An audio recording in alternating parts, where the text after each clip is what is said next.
Freedom has a price tag in Thailand. I knew that walking in. What I didn't know was that I'd be the one who'd end up paying for it long after the deal was done.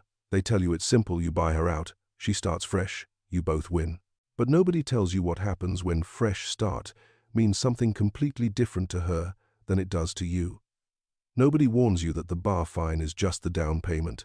The real cost comes later, in monthly installments you never agreed to, for a life you thought you were building together, but she was building around you. I thought I was saving someone. Turns out, I was just another transaction, the biggest one she ever made. If our stories resonate with you, don't forget to like, comment, and tell us where you're watching from. This story was shared with us by one of our viewers. He asked us not to share his name, but he wanted his experience heard. I'd been sitting in that bar in Nana Plaza for 3 nights straight. Same stool, same corner, same Singha beer sweating in my hand while the bass thumped through my chest and neon lights painted everything purple and pink. I wasn't looking for anything specific. That's what I told myself anyway. I was 61 years old, 2 months into retirement, 1 year past a divorce that took half of everything I'd built in Ohio.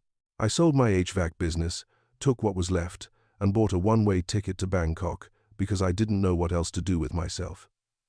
Everyone said Thailand would be good for me. Cheap living, warm weather, a fresh start. What they really meant was that it was a place where men like me could disappear and nobody back home would ask questions. The bar was called Angels, or maybe it was Paradise. They all have names like that. Inside it was dark except for the stage lights and the glow from the poles where girls danced in bikinis and heels, their faces blank or smiling depending on who was watching. Most of the girls were aggressive in a practiced way. They'd sit on your lap uninvited, order drinks you'd pay for, laugh at nothing, touch your arm, your leg, lean in close so you could smell their perfume mixed with cigarette smoke. I didn't mind it exactly. It was attention. It filled the silence. But it also felt hollow, like eating fast food when you're starving. It does the job, but you're still empty after. Then there was Dao. She was different. I noticed her the first night because she didn't approach me. She served drinks, moved between tables with this quiet efficiency, smiled when customers called her over but never lingered. She looked young, maybe mid-20s, with long dark hair pulled back in a ponytail and eyes that seemed tired even when she smiled. There was something sad about her, not the fake sad that some girls put on to get sympathy tips, but real sad, the kind that sits behind your eyes and doesn't go away no matter how much you smile. I watched her for 3 nights before she finally sat down next to me. It was late, maybe 1 in the morning. The bar was half empty.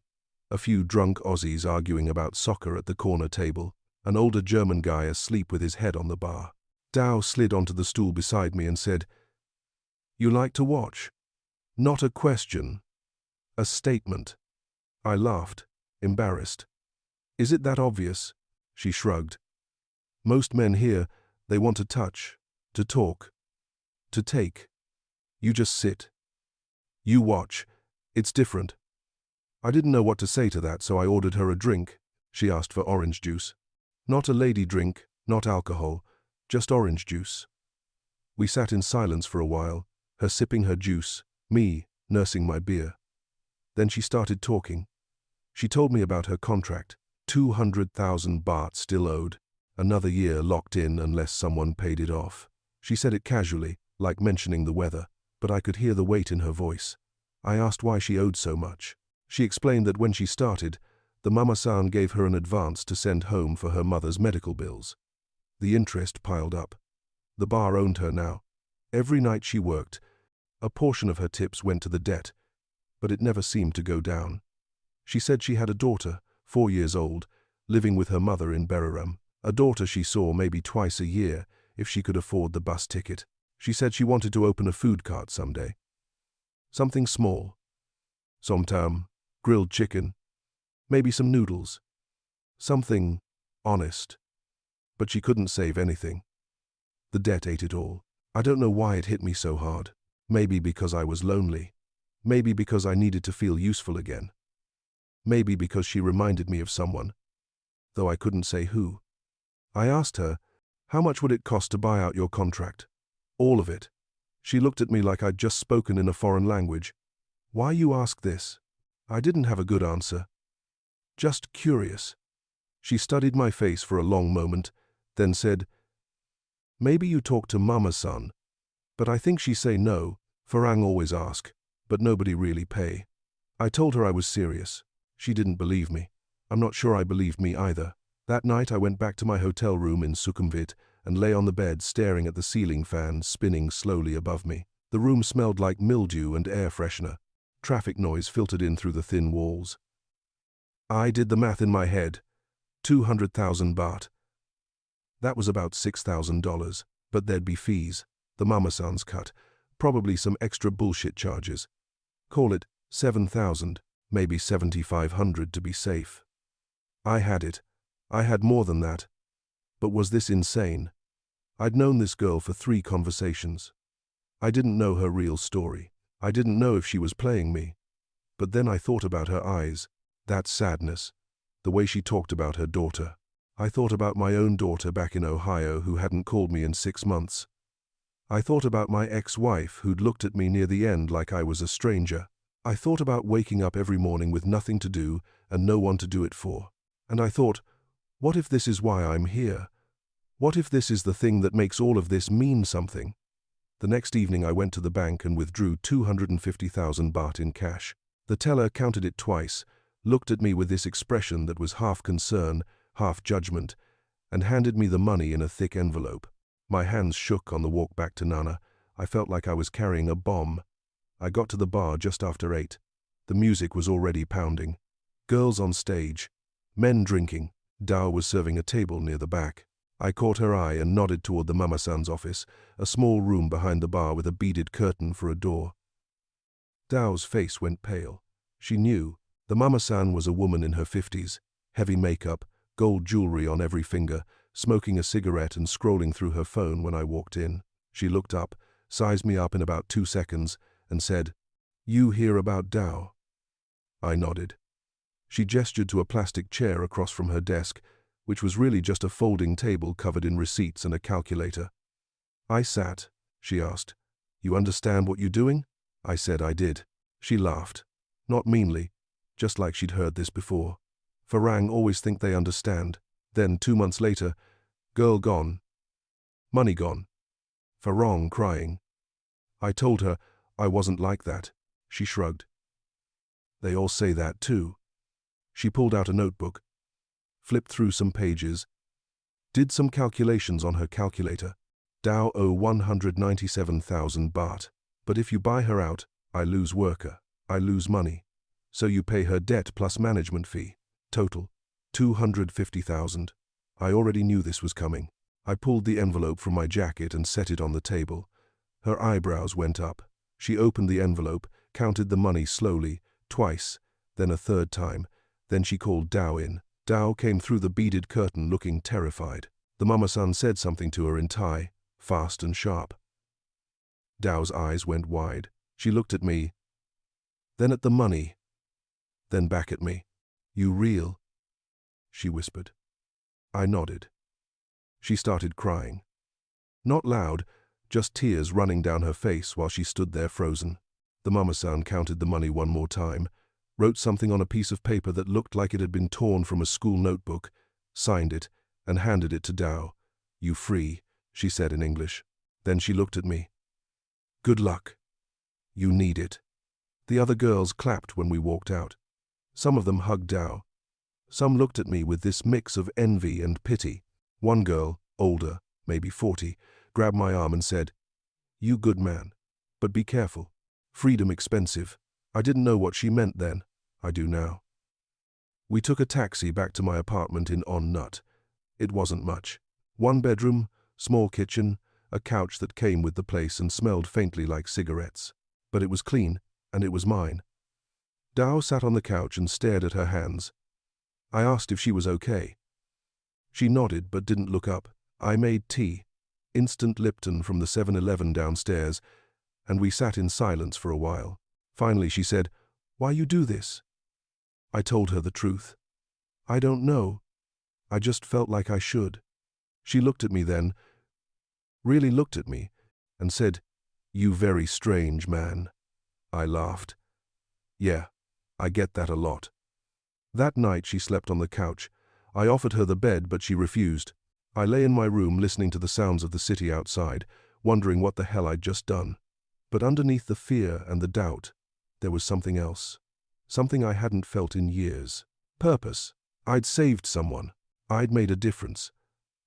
For the first time since the divorce, since selling the business, since landing in Bangkok lost and alone, I felt like maybe I mattered. The first month was almost normal. Dao cooked for me. Simple stuff. Fried rice with chicken, pad krapao, tom yum soup that burned my mouth but tasted amazing. She kept the apartment clean, did laundry, organized things I didn't even know needed organizing. She was affectionate in small ways. She'd touch my arm when she laughed at something on TV.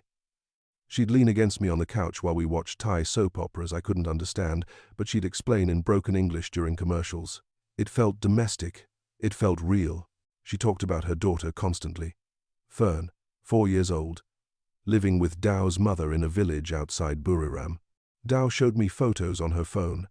A little girl with a gap-toothed smile and pigtails, holding a stuffed elephant, sitting on the steps of a wooden house with a tin roof. Dao's eyes lit up when she talked about her. She said she wanted to bring Fern to Bangkok, enroll her in a good school, give her opportunities Dao never had. I told her I'd help. I meant it. A week in, Dao mentioned her mother's house needed repairs. The roof leaked when it rained. 30,000 baht to fix it properly. I transferred the money without thinking twice. Dao cried and hugged me and called me a good man. 2 weeks later, she said Fern needed new clothes and school supplies. I noticed the pattern starting, but I told myself it was normal. She'd been supporting her family alone for years. Of course there were expenses. Of course they needed help. I had the money. Why not use it for something good? We took a bus to Buriram to visit her family. 12 hours on a crowded bus that smelled like diesel and instant noodles. Dao slept with her head on my shoulder. I watched the countryside roll by. Rice fields, water buffalo, small towns that looked like they hadn't changed in 50 years. When we arrived, her family was waiting outside a small wooden house on stilts. Her mother, tiny and weathered, wearing a faded sarong. Her younger brother, maybe 20, skinny with tattoos on his arms. A few cousins, some kids running around in the dirt. They were polite but distant. Her mother barely looked at me. Her brother shook my hand but didn't smile. We ate dinner on the floor. Sticky rice and grilled fish and som tam so spicy I thought my head would explode. Dao's mother spoke only Thai.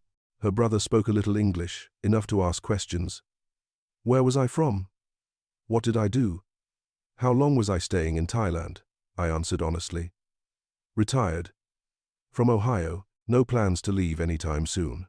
He nodded, then asked if I was interested in business opportunities. Said he wanted to start a motorcycle taxi service but needed capital. Just 80,000 baht. He made it sound casual, like asking to borrow $20. I said I'd think about it. That night, on the floor of her mother's house on a thin mattress with mosquitoes buzzing around us, Dao was quiet. I asked what was wrong. She hesitated. Then said, "My family think you cheap." I sat up. What? She backtracked immediately. No. They just traditional. They don't understand Farang. In Thai culture, if man love woman, he take care of family, show respect. They think you have money but you don't want to share. I felt like I'd been punched. I've given you almost 70,000 baht in the last month. She looked away. I know. I'm sorry. They just don't understand. But the damage was done. The seed of doubt was planted. I lay awake the rest of the night listening to roosters crow and wondering if I was being played. The bus ride back to Bangkok was tense. Dao stared out the window. I stared at my hands. When we got back to the apartment, she started talking about the future, about bringing Fern to Bangkok permanently, about enrolling her in an international school.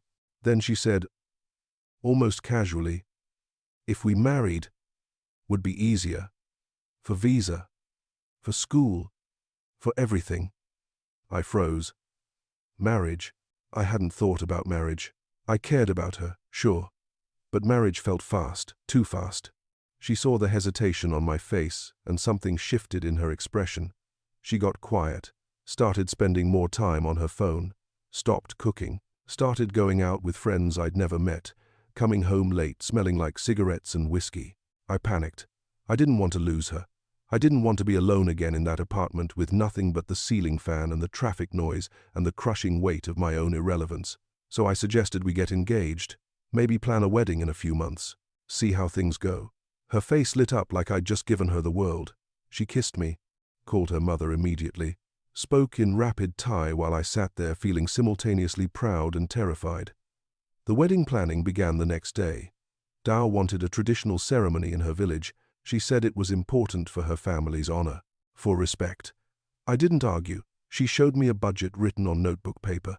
150,000 baht for the sin sod, the dowry, another 100,000 for the ceremony, the food, the logistics. I nearly choked. That was over $7,000 for a wedding. I suggested something smaller, maybe just the two of us at the AMFO. The district office, she cried. Said I didn't respect her culture. Said her family would lose face. Said if I really loved her, I'd understand how important this was. I caved. I always caved. The sin sod was paid in gold. Heavy necklaces in a wooden box, presented to her mother in a formal ceremony while the whole village watched. Her mother counted each piece like inventory. Her brother took photos. The wedding was 2 days later. Loud music, too much food, monks chanting. People I'd never met congratulating me in Thai while Dao translated. Everyone told me how lucky I was, how beautiful she was, how good a wife she'd be. I felt proud, but I also felt something else, something I couldn't name, like I'd just bought something expensive that I wasn't sure I wanted but couldn't return. 2 months after the wedding, Dao announced she wanted to open a restaurant, the dream she'd mentioned that first night in the bar. She'd been doing research, she said. Found a location near Ramkhamhaeng University. Calculated costs. She needed 400,000 baht. That's about $11,500 for rent, deposit, equipment, inventory, licenses. I stared at her. I'd already spent over 20,000 since meeting her. My retirement savings were shrinking fast. I told her we needed to slow down, be more careful. She looked at me like I'd slapped her. You promised, she said. You said you support me. You said I could have new life. I tried to explain. I do support you. But I can't just keep giving you money forever. I'll run out. She started crying. You lie to me. You just want to keep me dependent. Like the bar. Like Mama-san. You same. The words cut deep. I wasn't like the Mama-san. I wasn't. I was trying to help. But was I? Or was I just trying to keep her close by making her need me? The fight escalated. She threatened to leave, said she'd go back to the bar, said at least there she knew where she stood, knew what the transaction was. I felt gutted. I apologized, said I was just scared. Scared of running out of money. Scared of being used. Scared of everything. She softened, came, and sat next to me, put her hand on my knee. I understand, she said quietly. But this business, it will make money. We can be independent. No more asking family. No more stress. Please, trust me. I looked into her eyes and I wanted to believe her. I needed to believe her. So I agreed to 300,000 as a compromise. She accepted. The restaurant opened 2 months later. It was small. Plastic chairs and metal tables. A tiny kitchen in the back. Dao served khao man gai and pad krapao to university students who came in for lunch. She worked long hours. I helped sometimes, washing dishes, wiping tables. Though my Thai was terrible and customers looked at me like I was a zoo animal, the restaurant struggled. Foot traffic was inconsistent. Some days we'd make 1,500 baht, other days 500. Dao blamed the location, said we needed better signage, a new menu, maybe delivery service. All of it required more money. I was exhausted, financially, emotionally. But I kept going because what else could I do? I'd invested everything. I had to see it through. Then the money started disappearing faster than it should. I checked our joint bank account, the one Dao had insisted we open so she could manage restaurant expenses. There were withdrawals I didn't recognize. 20,000 here, 35,000 there. Always ATM withdrawals. No receipts. No explanation. I asked her about it. She said it was inventory. Her mother's medicine, Fern's school fees. I asked to see receipts. She got angry. You don't trust me? After everything, you think I'm stealing from you? I backed down. But the doubt was eating me alive. One afternoon, I followed her. I'm not proud of it, but I had to know. She left the apartment saying she was going to the restaurant to meet a supplier. I waited 5 minutes, then followed. She didn't go to the restaurant. She took the BTS to Thonglor, an expensive neighborhood. She walked into a modern condo building, the kind with a doorman and marble floors. I waited across the street, hidden behind a 7-Eleven, feeling like a fool. 2 hours later, she came out. She wasn't alone. There was a man with her, young, maybe late 20s, well-dressed, expensive watch. They were talking, laughing. He walked her to a new Honda parked on the street. They hugged. Not a friendly hug, a familiar hug. My heart stopped. I went home, sat in the dark apartment, tried to rationalize. Maybe it was a cousin, a business partner, but I knew, deep down, I knew. When Dao came home that night around 10, she said the meeting with the supplier ran late. I asked who the man was. She froze, just for a second. Then she laughed. What man? I described him. She waved it off. Oh, that my brother. He visiting from Chiang Mai. I knew she was an only child. She'd told me that the second week we were together. I didn't say anything. She kept talking, digging herself deeper. He helped me sometimes with restaurant supply. He no good vendor. I nodded. Said okay. But we both knew I didn't believe her.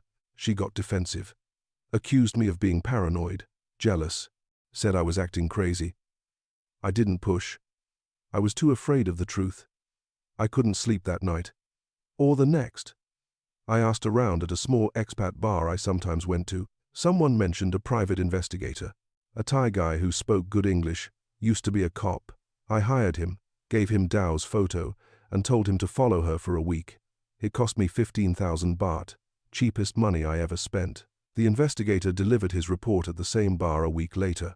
A manila folder full of photos and a typed summary in English. Dao had been seeing the man regularly. His name was Jack, 29 years old. Owned a car dealership.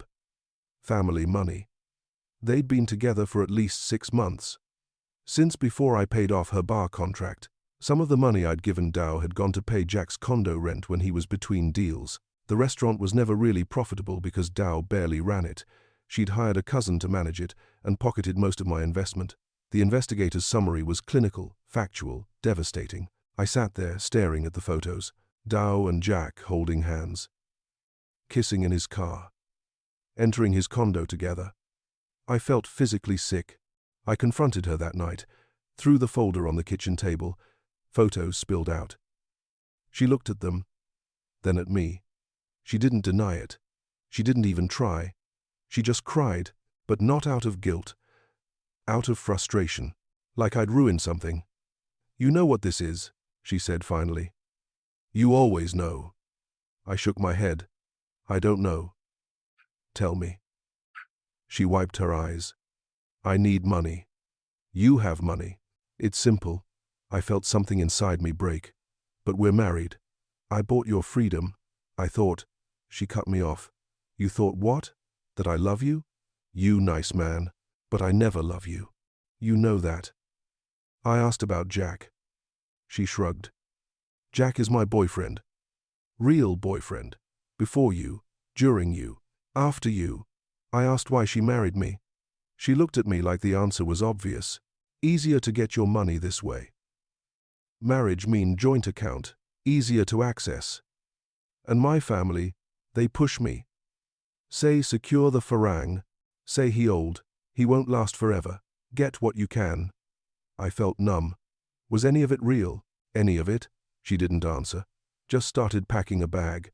Clothes, toiletries, the gold necklaces I'd given her for the sin sod. She was done in 10 minutes. She stopped at the door, looked back at me one more time. I'm sorry you hurt, but I survive. You survive too. Everybody survive. Then she left. I sat alone in that apartment surrounded by the life we'd built, the furniture I'd bought, the photos on the wall from the wedding, the kitchen equipment for the restaurant. That was never really hers. I didn't cry.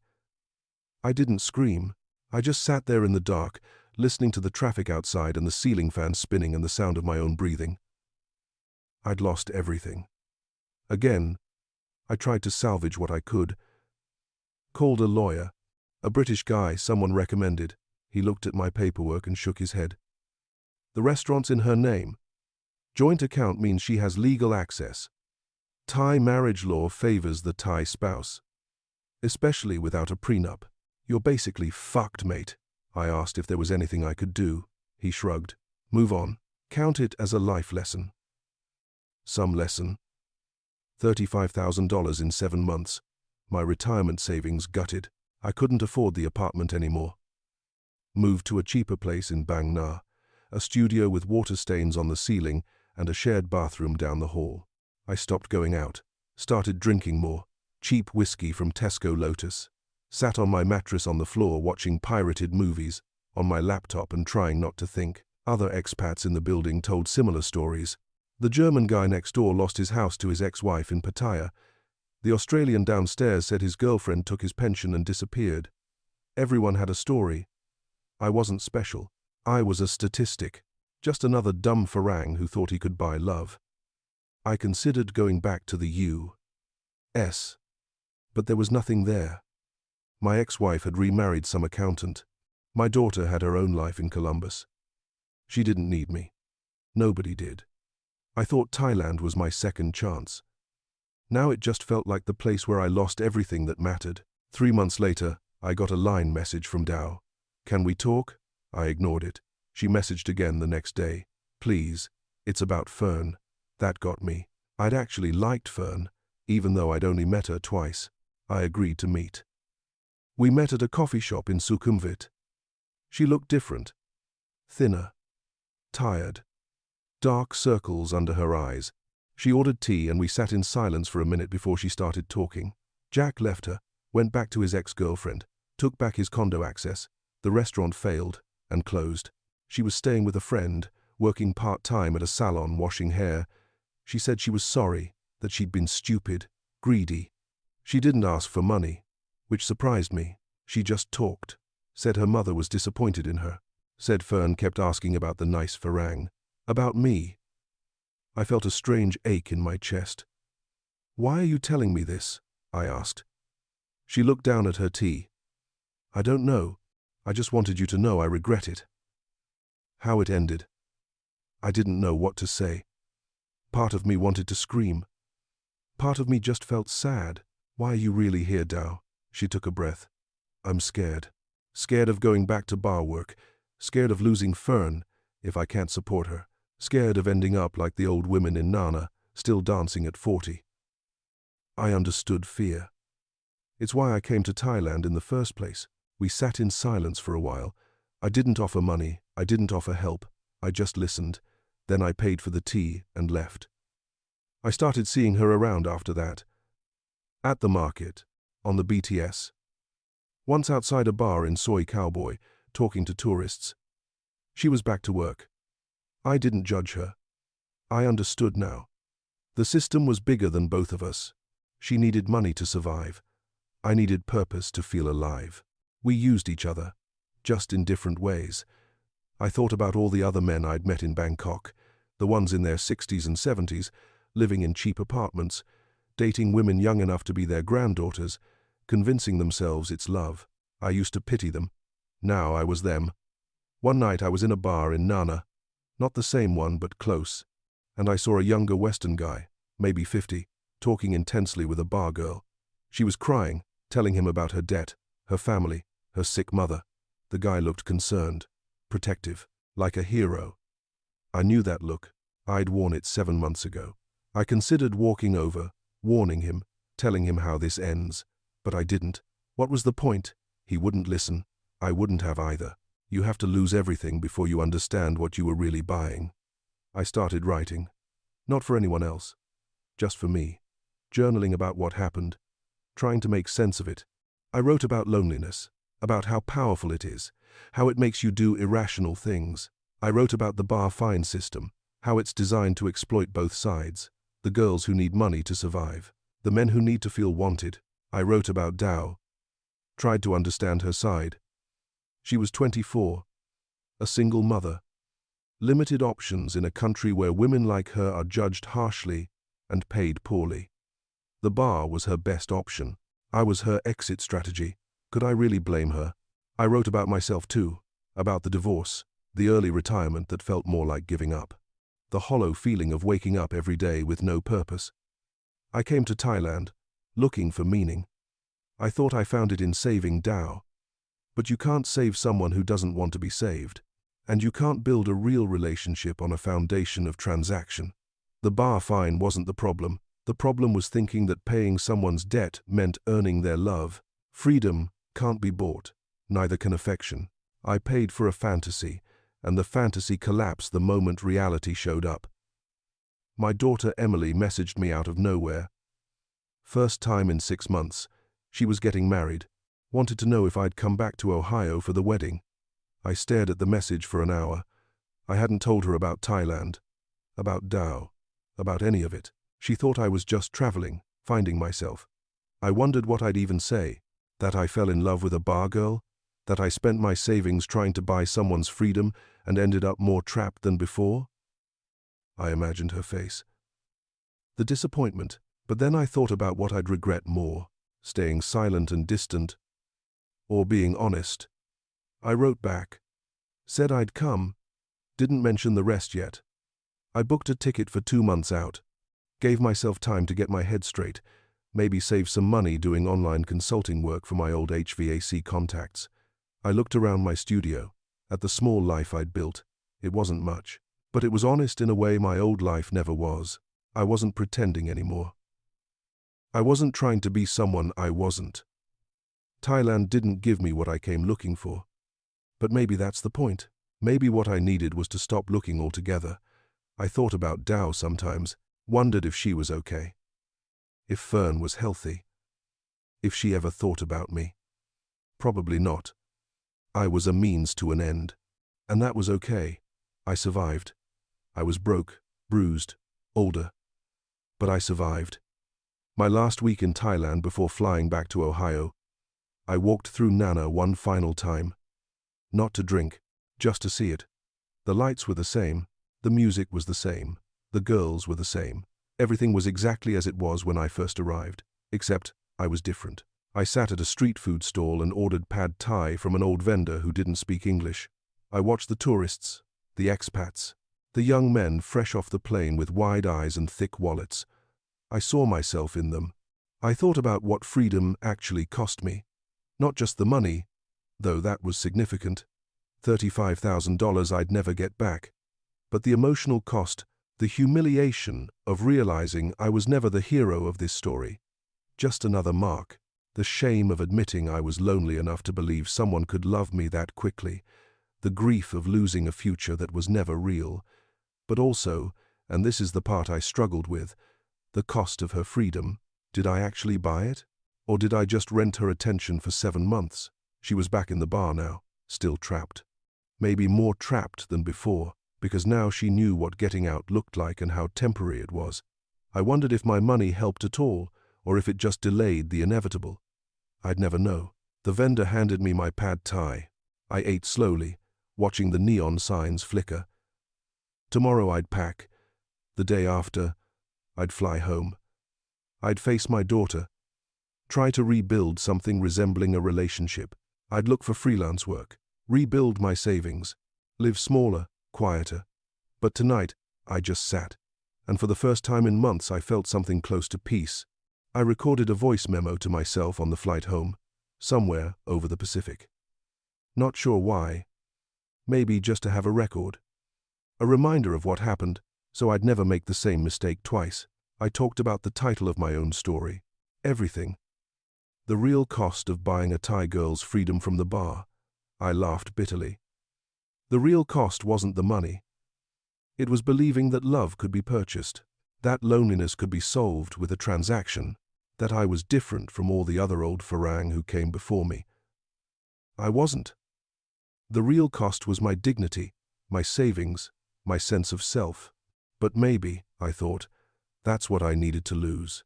Because underneath all that, underneath the savior complex and the desperate need to be needed, I was just a man running from my own emptiness. And you can't run from that. Not to Thailand. Not to anywhere. I thought about Dao one last time. I hoped she was okay. I hoped Fern would grow up safe. I hoped someday Dao would find a real way out. One that didn't depend on men like me. But I knew the system wouldn't change. There would always be girls who needed money, and men who needed purpose, and bars that facilitated the exchange. The machine kept running. I was just a small part of it, a temporary transaction that meant everything to me and very little to anyone else. The voice memo ended. I deleted it. I didn't need it, I'd remember. The plane descended toward Ohio. I looked out the window at the gray clouds and thought about what came next. I didn't have an answer.